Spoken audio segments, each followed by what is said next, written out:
जय हिंद दोस्तों। तो इस वीडियो से हम स्टार्ट करने जा रहे हैं केमिस्ट्री की सीरीज़। और बायो वाली जो सीरीज़ है वो चल रही है, वीडियो उसकी आती रहेगी और साथ साथ हम केमिस्ट्री भी लेके चलेंगे। तो देखिए, केमिस्ट्री जो ये वर्ड है ये डिराइव हुआ है अल्कीमिया से। अल्कीमिया जो है वो एक ग्रीक वर्ड है, ठीक है, ये ग्रीक वर्ड है। और ये वर्ड डिराइव किया गया था इजिप्शियन वर्ड कीमे से। कीमे का मतलब होता है ब्लैक अर्थ। तो इस वर्ड से डिराइव हुआ अल्कीमिया, अल्कीमिया से अल्केमी बना और इससे बना केमिस्ट्री। केमिस्ट्री के ग्रैंडफादर कहे जाते हैं बर्जिलियस और फादर ऑफ मॉडर्न केमिस्ट्री हैं लेवोजियर। इसके अलावा एक साइंटिस्ट थे रॉबर्ट बॉयल। रॉबर्ट बॉयल ने केमिस्ट्री को इस्टेब्लिश किया था एज ए सेपरेट सब्जेक्ट और इनके द्वारा एलिमेंट वर्ड पहली बार यूज़ किया गया था, ठीक है। एलिमेंट वर्ड पहली बार जो है वो रॉबर्ट बॉयल ने यूज़ किया था। केमिस्ट्री को हम सेंट्रल साइंस भी बोलते हैं क्योंकि सभी साइंस से कहीं ना कहीं केमिस्ट्री रिलेटेड है, चाहे वो फिजिक्स हो, बायो हो, जूलॉजी हो, geography, bio informatics, math, bio chemistry या बायो फिजिक्स, सबसे जो है केमिस्ट्री कहीं ना कहीं से लिंक है। अब बात करते हैं मैटर की।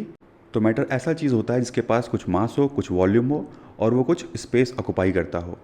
मैटर ना तो क्रिएट किया सकता है और ना ही हम मैटर को डिस्ट्रॉय कर सकते हैं, केवल एक फॉर्म से दूसरे फॉर्म में इसको हम चेंज कर सकते हैं। बात करें इसके कैरेक्टरिस्टिक की, तो मैटर के बीच में कुछ इंटरमोलिकुलर स्पेसेस होते हैं, ठीक है। जैसे सपोज करिए ये कोई ऑब्जेक्ट है सॉलिड, इसके अंदर जो है छोटे छोटे मॉलिक्यूल्स प्रेजेंट होते हैं। इसी को और इसके इस मॉलिक्यूल्स के बीच में जो स्पेसेस प्रेजेंट हैं उन्हीं को हम बोलेंगे इंटरमोलिकुलर स्पेस। इंटर मतलब हो गया ऐसा स्पेस जो मॉलिक्यूल्स के बीच में प्रेजेंट हो। तो ये जो मॉलिक्यूल्स होते हैं या कह लीजिए ये जो पार्टिकल्स होते हैं ये उसके अंदर जो है वो मूव करते रहते हैं और जो भी बॉडी मूव करती है उसके अंदर होती है काइनेटिक एनर्जी, ठीक है। Every moving body possesses the kinetic energy. सारी मूविंग बॉडी के अंदर काइनेटिक एनर्जी होती है। जो काइनेटिक एनर्जी है वो टेम्परेचर के डायरेक्टली प्रोपोर्शनल होती है, यानी अगर टेम्परेचर बढ़ेगा तो काइनेटिक एनर्जी भी बढ़ेगी या टेम्परेचर घटेगा तो काइनेटिक एनर्जी भी घटेगी। और ये जो इंटरमॉलिक्यूल्स हैं इनके बीच में लगता है एक फोर्स ऑफ अट्रैक्शन। जैसे सॉलिड है और उसके जो मॉलिक्यूल्स हैं वो आपस में ही एक दूसरे को अट्रैक्ट करके रखते हैं, बांध के रखते हैं जो उसके मॉलिक्यूल्स होते हैं। अब मैटर का क्लासिफिकेशन देखते हैं। तो देखिए, मैटर को हम दो पार्ट में क्लासीफाई करते हैं, पहला है फिजिकल, दूसरा है केमिकल। और फिजिकल को हम फर्दर चार पार्ट में डिवाइड करते हैं, सॉलिड, लिक्विड, गैस और प्लाज्मा। प्लाज्मा जो है वो फोर्थ स्टेट है, ठीक है। एक पांचवी स्टेट भी होती है, वो हम आगे देखेंगे। और केमिकल को हम डिवाइड करते हैं प्योर सब्सटेंसेस और इम्प्योर सब्सटेंसेस में। प्योर सब्सटेंसेस में क्या आते हैं, जैसे एलिमेंट हो गया और कंपाउंड हो गया। एलिमेंट जैसे मेटल हो गए, नॉन मेटल्स और मेटलॉइड्स। वहीं कंपाउंड में इनऑर्गेनिक और ऑर्गेनिक कंपाउंड्स आते हैं। उसके बाद जो इम्प्योर सब्सटेंस है उसमें आता है मिक्सचर। और मिक्सचर जो है दो तरह का हो सकता है, एक है हेट्रोजीनियस और दूसरा है होमोजीनियस। हेट्रो का मतलब होता है डिफरेंट और होमो का मतलब होता है सेम। तो हेट्रोजीनियस जो है वो डिफरेंट टाइप का मिक्सचर होगा। जैसे फॉर एग्जांपल एक लिक्विड हमने लिया और एक हमने सॉलिड लिया, इनको दोनों को मिक्स किया तो इस दोनों का जो स्टेट था वो अलग अलग था। तो स्टेट अलग होगा तो हेट्रोजीनियस सोल्यूशन हो जाएगा या मिक्सचर हो जाएगा। और जब स्टेट सेम होगा, जैसे सॉलिड और सॉलिड या लिक्विड और लिक्विड, तो ये हो जाएगा होमोजीनियस मिक्सचर। तो हेट्रोजीनियस में सोल्यूशंस आते हैं, ठीक है। और सोल्यूशन किससे बनता है, तो सल्यूट प्लस सॉल्वेंट। तो सल्यूट आपकी शुगर हो गई जैसे, और सॉल्वेंट आपका वाटर हो गया। और सल्यूट और सॉल्वेंट मिलके क्या बनाते हैं, तो एक सॉल्यूशन फॉर्म करते हैं, ठीक है। सल्यूट और सॉल्वेंट मिलके एक सॉल्यूशन बनाते हैं।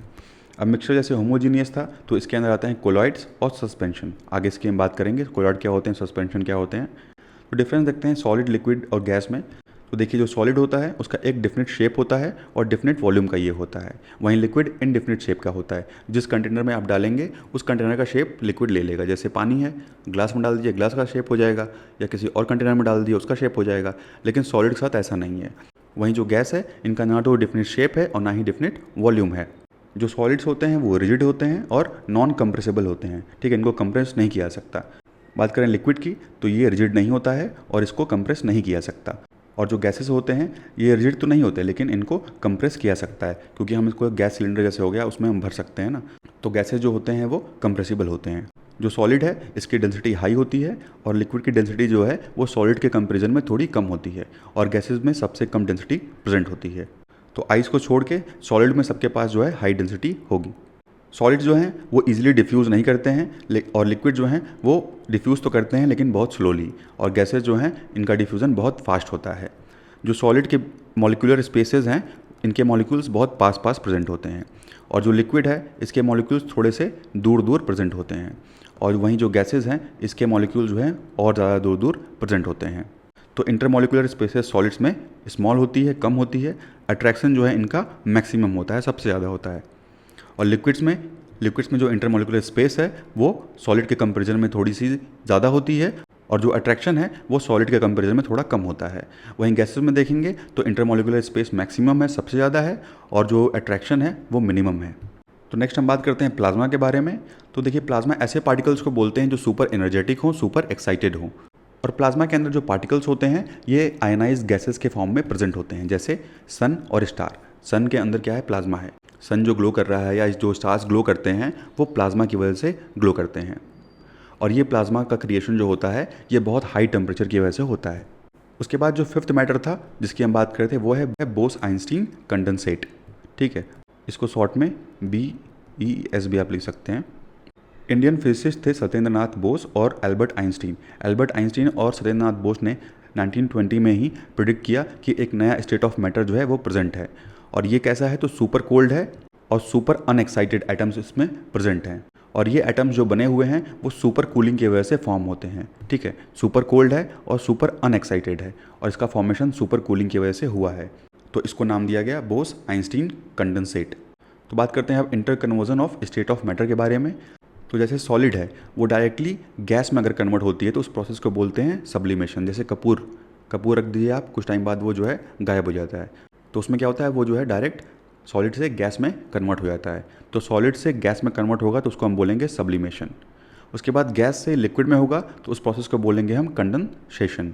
लिक्विड से सॉलिड में होगा तो उसको बोलते हैं सॉलिडिफिकेशन।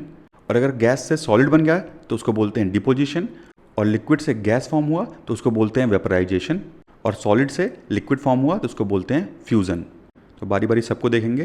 तो पहला है फ्यूज़न या मेल्टिंग। तो मेल्टिंग मतलब क्या होता है? पिघलना। तो उसी तरीके से अगर कोई सॉलिड सब्सटेंस है वो क्या करेगा? लिक्विड स्टेट में कन्वर्ट हो जाएगा। और कंडीशन यहाँ क्या होनी चाहिए? तो प्रेशर और टेम्परेचर की वजह से कन्वर्ट होगा ये। ठीक है, टेम्परेचर या प्रेशर की वजह से ये सॉलिड से लिक्विड में कन्वर्ट होगा। जो आइस की मेल्टिंग पॉइंट है वो 0 डिग्री सेल्सियस है, यानी 273.15 केल्विन है। अगर देखिए किसी भी सब्सटेंस का अगर हम मेल्टिंग पॉइंट इंक्रीज़ करते हैं तो जो फोर्स ऑफ अट्रैक्शन है उसके अंदर जो पार्टिकल्स प्रेजेंट हैं उनमें वो भी क्या होगा? इंक्रीज़ होगा। वहीं जो मेल्टिंग पॉइंट अगर हम डिक्रीज़ करेंगे तो उस मॉलिक्यूल्स के बीच में जो फोर्स ऑफ अट्रैक्शन होगा वो भी डिक्रीज़ होगा। तो हम ये कह सकते हैं किसी भी सब्सटेंस का जो मेल्टिंग पॉइंट है वो डायरेक्टली प्रोपोर्शनल होता है किसके? जो उसके बीच में जो पार्टिकल्स प्रेजेंट हैं उसके। तो मेल्टिंग पॉइंट अगर हम किसी सब्सटेंस का इंक्रीज़ करते हैं तो जो उसके पार्टिकल्स हैं उनके बीच में जो अट्रैक्शन है वो भी इंक्रीज़ होगा। नेक्स्ट हम बात करते हैं वेपोराइजेशन के बारे में। तो अगर कोई भी लिक्विड गैसियस स्टेट में कन्वर्ट हो जाता है तो उस प्रोसेस को बोलते हैं हम वेपोराइजेशन, यानी वो लिक्विड से वेपर बन गया, गैस फॉर्म में आ गया। और आएगा किसकी वजह से? तो टेम्परेचर और प्रेशर की वजह से।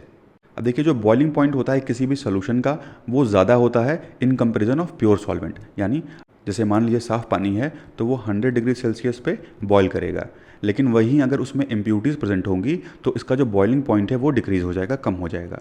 तो बॉइलिंग पॉइंट जो है वो प्योर सॉल्वेंट का ज़्यादा होता है in comparison of impure solvent. Next है सब्लिमेशन। तो सब्लिमेशन क्या होता है? जब सॉलिड स्टेट से डायरेक्टली जो है कोई भी सब्सटेंस गैस में कन्वर्ट हो जाए, जैसे नेफ्थलीन बॉल होती है या कपूर होता है, आयोडीन, अमोनियम क्लोराइड। तो ये सब क्या होते हैं? सॉलिड से डायरेक्ट जो है गैस में कन्वर्ट हो जाते हैं। सब्लिमेशन का ही उल्टा होता है डीसब्लिमेशन। नेक्स्ट है सॉलिडिफिकेशन, यानी सॉलिडिफाई हो जाना, यानी लिक्विड से सॉलिड में कन्वर्ट हो जाना। तो सॉलिडिफिकेशन जो है ये उल्टा है किसका? मेल्टिंग का। लिक्विड से सॉलिड में कन्वर्ट हो रहा है। एग्जाम्पल के लिए जैसे आपने जो है पानी रखा फ्रिज में और वो कुछ टाइम बाद जो है सॉलिड हो गया, बर्फ़ बन गया। उसके बाद है कंडेंसेशन। कंडेंसेशन का मतलब हुआ कंडेंस हो जाना, यानी गैस से कंडेंस होकर लिक्विड फॉर्म में आ जाना। तो ये वेपोराइजेशन का रिवर्स होता है। तो जैसे गैस था पहले और कन्वर्ट हो गया किस में? तो लिक्विड में कन्वर्ट हो गया। नेक्स्ट है डिपोजिशन या डिसब्लिमेशन। तो डायरेक्ट जो है गैस से सॉलिड स्टेट में कन्वर्ट हो जाना। जैसे जब ड्राई आइस का फॉर्मेशन किया जाता है तो कार्बन डाइऑक्साइड को जो है कूल किया जाता है, तो वो बाद में चल के जो है ड्राई आइस में कन्वर्ट होता है। तो ये फॉर्मेशन वाला जो प्रोसेस है ये है डिपोजिशन। बात करते हैं प्योर सब्सटेंसेस की। तो प्योर सब्सटेंसेस हम उनको कहते हैं जिसमें single type of constituent present हो। जैसे वाटर हो गया, गोल्ड हो गया, जिसमें सिर्फ एक कॉन्स्टिट्यूएंट प्रेजेंट होगा, उसको हम बोलेंगे प्योर सब्सटेंस। तो पहले इसमें एलिमेंट है। एलिमेंट जो वर्ड है ये सबसे पहले रॉबर्ट बॉयल के द्वारा यूज़ किया गया था। तो एलिमेंट हम उनको बोलते हैं जिसमें सिर्फ एक टाइप ऑफ एटम प्रेजेंट होते हैं। ठीक है, एक टाइप के अगर एटम प्रेजेंट है तो उनको हम बोलते हैं एलिमेंट। और लेवोजियर का ये कहना था कि एटम को आप सिंपलेस्ट सब्सटेंसेस में ब्रेक नहीं कर सकते हैं थ्रू केमिकल रिएक्शंस, यानी केमिकल रिएक्शन करके भी आप एटम को तोड़ नहीं सकते हैं, ब्रेक नहीं कर सकते हैं। एलिमेंट के एग्जांपल जैसे गोल्ड, सिल्वर, हाइड्रोजन, ऑक्सीजन, ठीक है, ये सब जो है एलिमेंट के एग्जांपल हैं। ज़्यादातर जो एलिमेंट्स होते हैं वो रूम टेम्परेचर पे जो है सॉलिड होते हैं, जैसे गोल्ड और सिल्वर है। कुछ होते हैं जो लिक्विड स्टेट में होते हैं, जैसे मरकरी और ब्रोमीन, और कुछ होते हैं जो रूम टेम्परेचर पे गैसियस स्टेट में होते हैं, जैसे नाइट्रोजन और ऑक्सीजन। देखिए, प्रॉपर्टीज़ के वेरिएशन के बेसिस पे एलिमेंट को क्लासीफाई किया गया है एज मेटल, नॉन मेटल और मेटलॉइड्स। मेटल, नॉन मेटल और मेटलॉइड्स 3 कैटेगरी में जो है इनको क्लासीफाई किया गया है इनके प्रॉपर्टीज़ के बेसिस पे। बात करते हैं आप कंपाउंड की, तो कोई भी सब्सटेंस 2 या 2 से अधिक एलिमेंट से जब मिलके बनता है, यानी 2 या 2 से अधिक जो एलिमेंट्स हैं वो केमिकली कंबाइन कर रहे हैं एक साथ, तो वो बनाएंगे एक कंपाउंड। जैसे हाइड्रोजन और ऑक्सीजन, ये मिलके बना रहा है H2O। फिर कार्बन और हाइड्रोजन मिलके बने CH4 यानी मीथेन। तो ऐसे ही 2 या 2 से अधिक एलिमेंट जब एक साथ केमिकली कंबाइन करेंगे तो वो कंपाउंड फॉर्म करेंगे। और जो कंपाउंड की जो प्रॉपर्टी होती है वो उनके कंस्टिट्यूएंट एलिमेंट से अलग होती है। जैसे हाइड्रोजन है, ये गैस स्टेट में है, ऑक्सीजन भी गैस स्टेट में है, लेकिन फॉर्म क्या हुआ, H2O, वाटर फॉर्म हुआ, और ये जो है ये लिक्विड स्टेट में है। तो जो कंपाउंड की प्रॉपर्टी है वो उसके कॉन्स्टिट्यूएंट एलिमेंट से अलग हो सकती है। 2 टाइप के कंपाउंड प्रेजेंट हैं, एक है ऑर्गेनिक कंपाउंड और दूसरा है इनऑर्गेनिक कंपाउंड। तो ऑर्गेनिक कंपाउंड हम किसको बोलेंगे, तो ऐसे कंपाउंड जिसमें कार्बन प्रेजेंट हो, जिसमें कार्बन प्रेजेंट होगा वो ऑर्गेनिक होगा, और जिसमें कार्बन एब्सेंट होगा वो इनऑर्गेनिक होगा। ठीक है, नेक्स्ट हम बात करते हैं इम्प्योर सब्सटेंस की। तो देखिए, 2 या 2 से अधिक सब्सटेंस या एलिमेंट या कंपाउंड का मिक्सचर, ठीक है, किसी भी रेशियो में ये मिक्सर किया जा सकता है, तो उसको आप कंबाइन करते हैं तो उसको हम बोलते हैं इम्प्योर सब्सटेंस। लेकिन कंडीशन ये है कि वो केमिकली तौर पे कंबाइन नहीं होना चाहिए। जैसे आपने शुगर लिया और इसको सैंड के साथ मिला दिया, तो यहाँ तो कोई भी केमिकल रिएक्शन हुआ नहीं, तो ये आ जाएगा इम्प्योर सब्सटेंस की कैटेगरी में। और इसको हम इजीली फिजिकल प्रोसेस के थ्रू अलग कर सकते हैं। कैसे अलग कर सकते हैं, तो सैंड है, ये है, तो ये पानी में तो घुलेगा नहीं, लेकिन शुगर घुल जाएगा, तो इसको जो है अलग किया जा सकता है। तो इम्प्योर सब्सटेंसेस वो होते हैं जिनको हम फिजिकल प्रोसेस के थ्रू अलग कर सकें। जैसे शुगर का सोल्यूशन हो गया, सॉल्ट का सोल्यूशन हो गया, ठीक है, या जैसे समुद्र का पानी है तो उसी में से तो नमक निकाला जाता है, तो वो हो गया इम्प्योर सब्सटेंस। तो कंपोनेंट के नेचर के बेसिस पे हम इसको 2 टाइप ऑफ मिक्सचर्स में डिवाइड कर सकते हैं। ठीक है, इसके नेचर के बेसिस पे हम इसको 2 टाइप में डिवाइड कर सकते हैं। तो पहला है होमोजीनियस मिक्सचर। तो इसमें जैसे आता है सोल्यूशन, यानी जो इसके कॉन्स्टिट्यूएंट होते हैं उसको आप नेकेड आई से नहीं देख सकते हैं, केवल एक माइक्रोस्कोप की सहायता से ही दिखाया सकता है। वहीं जो हेट्रोजीनियस मिक्सचर है, जैसे कोलाइड हो गया, सस्पेंशन हो गया, इसको आप इजीली देख सकते हैं। तो डिफरेंस समझते हैं सोल्यूशन, कोलाइड और सस्पेंशन में। सोल्यूशन होमोजीनियस होता है और इसमें जैसे एग्जाम्पल के तौर पर एयर, विनेगर और पेट्रोल। वहीं जो कोलाइड होता है ये हेट्रोजीनियस होता है, लेकिन कभी कभी होमोजीनियस भी हो जाता है, जैसे सोप, ब्लड, ये इसके एग्जांपल्स हैं। सस्पेंशन देखिए, ये हेट्रोजीनियस होता है, जैसे मडी वाटर। जो सोल्यूशन है वो कोई भी टिंडल इफेक्ट शो नहीं करता है। वहीं कोलाइड जो होते हैं वो ब्राउनियन मूवमेंट शो करते हैं, यानी ये जिग जैग मूवमेंट शो करते हैं। वहीं जो सस्पेंशन होता है ये टिंडल इफेक्ट शो करता है। टिंडल इफेक्ट का मतलब हुआ कि जो पार्टिकल्स होंगे वो लाइट को स्कैटर कर देंगे, और ये चीज़ यहाँ पे नहीं होती सोल्यूशन में। वहीं कोलाइड में क्या होता है कि ब्राउनियन मूवमेंट होता है, यानी कि जिग जैग मूवमेंट होता है पार्टिकल्स का। और जो सोल्यूशन है उसको हम फिल्ट्रेशन के थ्रू सेपरेट कर सकते हैं, और जो कोलाइड होता है उसको हम अल्ट्रा फिल्ट्रेशन करके अलग कर सकते हैं। वहीं जो सस्पेंशन है उसको हम सेपरेट नहीं कर सकते हैं। उसके बाद जो सोल्यूशन है वो ट्रांसपेरेंट होता है, और जो कोलाइड है ये ट्रांसपेरेंट भी हो सकता है, ये ट्रांसलूसेंट होता है। और जो सस्पेंशन है ये ट्रांसपेरेंट या ओपेक होता है। उसके बाद जो सोल्यूशन है इसके जो पार्टिकल्स होते हैं ये सेटल डाउन नहीं होते, ठीक है, क्योंकि उसमें पूरी तरीके से ये डिज़ोल्व हो जाते हैं। और जो कोलाइड होता है इसके पार्टिकल्स हम सेपरेट कर सकते हैं थ्रू सेंट्रीफ्यूगेशन, ठीक है, सेंट्रीफ्यूगेशन प्रोसेस के थ्रू इसको हम अलग कर सकते हैं। और सस्पेंशन के जो पार्टिकल्स हैं वो सेटल डाउन हो जाते हैं। अब बात करते हैं मिक्सचर्स के सेपरेशन की। तो 3 तरह के मिक्सचर्स हम देखेंगे। पहला है 2 सॉलिड्स के बीच में, एक सॉलिड एक लिक्विड, और 2 लिक्विड के बीच में। पहले हम बात करते हैं मिक्सचर ऑफ 2 सॉलिड्स। तो जैसे सैंड और शुगर का मिक्सचर है, इसके लिए एक सूटेबल सॉल्वेंट क्या होगा, वाटर, यानी वाटर के हेल्प से हम शुगर को अलग कर सकते हैं, ठीक है, और सैंड को अलग कर सकते हैं। उसके बाद सल्फर और सैंड का मिक्सचर है, तो यहाँ पे हम यूज़ करेंगे कार्बन सल्फाइड। तो कार्बन सल्फाइड इसके लिए एक सूटेबल सॉल्वेंट हो गया, क्योंकि जो सल्फर है वो कार्बन सल्फाइड में डिज़ोल्व हो जाएगा। उसके बाद नेक्स्ट प्रोसेस है सब्लिमेशन। जैसे मान लीजिए NaCl है और अमोनियम क्लोराइड है, तो इसका सोल्यूशन है, तो इसको हम हीट करेंगे तो जो अमोनियम क्लोराइड होगा वो वेपर में कन्वर्ट हो जाएगा। उसके अलावा जो शुगर और नेप्थलीन बॉल है, ये भी जो है इसको हम अलग कर सकते हैं थ्रू सब्लिमेशन प्रोसेस। उसके बाद नेक्स्ट है mixture of solid and liquid. जैसे एक सॉलिड है और एक लिक्विड, उसका मिक्सचर है। जैसे मान लीजिए सैंड और वाटर है, अगर इसको अलग करना है तो कैसे कर सकते हैं? Through filtration. फिल्ट्रेशन के थ्रू जो है सैंड और वाटर को अलग कर सकते हैं। चॉक और वाटर का मिक्सचर है तो इसको भी फिल्टर करके हम अलग कर सकते हैं। सेंट्रीफ्यूगेशन के थ्रू हम अलग कर सकते हैं। जैसे मान लीजिए कि मिल्क से जो हम क्रीम अलग करते हैं वो सेंट्रीफ्यूगेशन के थ्रू करते हैं। जैसे उसको जो है दूध को मथा जाता है, ठीक है, तो उससे क्रीम निकलता है, तो उसी को बोलते हैं सेंट्रीफ्यूगेशन। उसके बाद है क्रोमेटोग्राफी, यानी कलर कंपोनेंट को जो है सेपरेट करने के लिए यूज़ किया जाता है। जैसे ब्लैक इंक हो गया, उसको हम क्रोमेटोग्राफी के थ्रू सेपरेट कर सकते हैं। उसके बाद इवेपोरेशन है, जैसे शुगर और वाटर का सोल्यूशन है या सॉल्ट वाटर का सोल्यूशन है, तो उसको जब गर्म करेंगे तो पानी जो है वो भाप बन के उड़ जाएगा और तो लास्ट में आपका जो शुगर होगा या जो सॉल्ट होगा वो बच जाएगा। लेकिन यहाँ क्या होता है कि वाटर जो है वो भाप बन के उड़ जाता है। उसके बाद नेक्स्ट है डिस्टिलेशन। जैसे शुगर और वाटर का सोल्यूशन है या सी वाटर है या सॉल्ट वाटर का सोल्यूशन है, इसको हम डिस्टिलेशन प्रोसेस के थ्रू सेपरेट कर सकते हैं और यहाँ पर वाटर जो है वो इवेपोरेट नहीं होगा और हमको शुगर और वाटर ये दोनों अलग अलग मिल जाएंगे। उसके बाद नेक्स्ट प्रोसेस है क्रिस्टलाइजेशन। ठीक है, तो नाम से समझ में आ रहा होगा, क्रिस्टल फॉर्म हो रहा होगा। तो इसका यूज़ तब किया जाता है जब हाइड्रेटेड मॉलिक्यूल्स प्रेजेंट होते हैं। जैसे एग्जाम्पल के तौर पर समझिए, जैसे आपने वाटर लिया और वाटर क्या करेगा, जब ठंडा होगा बहुत ज़्यादा तो वो क्रिस्टल फॉर्म कर लेगा और ये आइस में कन्वर्ट हो जाएगा, तो इसको हम बोलेंगे क्रिस्टलाइजेशन। ठीक है, यानी क्रिस्टल में कन्वर्ट हो जाना, क्रिस्टल फॉर्म कर लेना। नेक्स्ट हम बात करते हैं कि मान लीजिए कि दो लिक्विड मिक्सचर्स प्रेजेंट है, अब उसको हम कैसे अलग करेंगे? मान लीजिए कि अगर दोनों लिक्विड एक दूसरे में कम्प्लीटली सॉल्युबल हो गए हैं, पूरी तरीके से मिल गए हैं, तो उनको हम अलग करेंगे फ्रैक्शनल डिस्टिलेशन के थ्रू। और अगर वो दोनों लिक्विड जो है इनसॉल्युबल हैं, जैसे पेट्रोल में अगर आप पानी मिलाएंगे तो सॉल्युबल तो होगा नहीं, तो उसको हम सेपरेट फनल का यूज़ करके उसको अलग कर सकते हैं। अगर वो कम्प्लीटली सॉल्युबल होंगे तो उसको हम फ्रैक्शनल डिस्टिलेशन के हेल्प से उसको रिकवर कर सकते हैं। तो फ्रैक्शनल डिस्टिलेशन का मतलब हो गया, जैसे मान लीजिए कि दो लिक्विड हैं, ठीक, और जो पहला लिक्विड है उसका टेम्परेचर जो है बॉइलिंग पॉइंट वो 100 डिग्री सेल्सियस है, तो दूसरा जो है इसका टेम्परेचर जो है मान लीजिए सिर्फ 80 डिग्री सेल्सियस है। तो दोनों का टेम्परेचर अलग अलग है, तो इसके बेसिस पे इसको जो है अलग किया जा सकता है। वहीं जो इनसॉल्युबल वाले होंगे, इसका हम इजीली एक फनल का यूज़ करके इसको हम इजीली अलग कर सकते हैं। उसके अलावा इसका एग्जांपल है जो कम्प्लीटली सॉल्युबल है, जैसे गैसेस को एयर से अलग करना। तो जो बॉइलिंग पॉइंट अलग है उसके हेल्प से हम दो मिक्सचर्स को, अगर लिक्विड लिक्विड मिक्सचर है तो उसको अलग कर सकते हैं। तो अब बात करते हैं कुछ केमिकल कॉम्बिनेशन के लॉस की।